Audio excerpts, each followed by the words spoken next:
मोदी सरकार ने अपना एक और वादा पूरा करते हुए वक्फ बोर्ड के पर कतरने के लिए वक्फ संशोधन विधेयक पेश कर दिया है। विधेयक पेश होते ही देश के आधे मुस्लिम खुशियां मना रहे हैं तो आधे प्रदर्शन की धमकी दे रहे हैं। आपको बता दें कि दुनिया में सबसे ज्यादा वक्फ संपत्तियां भारत में हैं, मगर सरकार ने वक्फ बोर्ड के पर कतरने शुरू कर दिए हैं। इस वीडियो में आपको बताएंगे कि नया वक्फ कानून बनने के बाद 5 कौन से बड़े बदलाव होने जा रहे हैं और कैसे वक्फ बोर्ड पर नकेल कस दी गई है। सबसे पहले सबसे बड़ा बदलाव देखिए। पुराने वक्फ कानून की धारा 40 सबसे खतरनाक थी। इसके तहत वक्फ बोर्ड किसी भी संपत्ति को, फिर चाहे वो प्राइवेट हो, किसी ट्रस्ट की हो, मठ हो या फिर मंदिर ही क्यों ना हो, वक्फ उसे अपनी संपत्ति घोषित कर सकता था। वक्फ बोर्ड का फैसला अंतिम फैसला माना जाता था। वक्फ बोर्ड के फैसले के खिलाफ किसी कोर्ट में अपील नहीं की जा सकती थी, मगर अब ऐसा नहीं होगा। अब अगर वक्फ बोर्ड किसी संपत्ति पर दावा करता है तो पहले जांच की जाएगी। अगर वक्फ बोर्ड सबूत नहीं दे पाया तो उसका दावा खारिज कर दिया जाएगा। इसके अलावा अगर कोई संपत्ति वक्फ घोषित हुई है तो इसके खिलाफ 90 दिनों के भीतर हाई कोर्ट में अपील करने की इजाजत भी मिल गई है। यानी पहले वक्फ बोर्ड के खिलाफ सिर्फ वक्फ ट्रिब्यूनल में ही जाया जा सकता था, मगर अब हाई कोर्ट में भी जाया जा सकता है।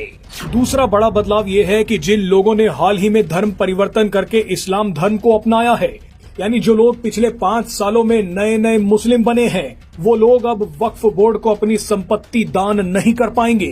पहले कई लोग लालच, डर या धमकी के कारण धर्म परिवर्तन कर लेते थे और उसके बाद अपनी संपत्ति वक्फ को दान कर देते थे, मगर अब ऐसा नहीं होगा।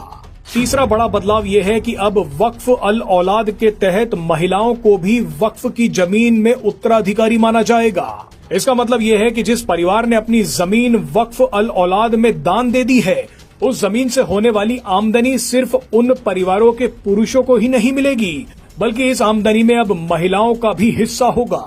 नया वक्फ कानून बनने से चौथा बड़ा बदलाव क्या होगा, अब वो देखिए। वक्फ बोर्ड में अब 2 गैर मुस्लिम व्यक्तियों और 2 मुस्लिम महिलाओं को भी जगह दी जाएगी।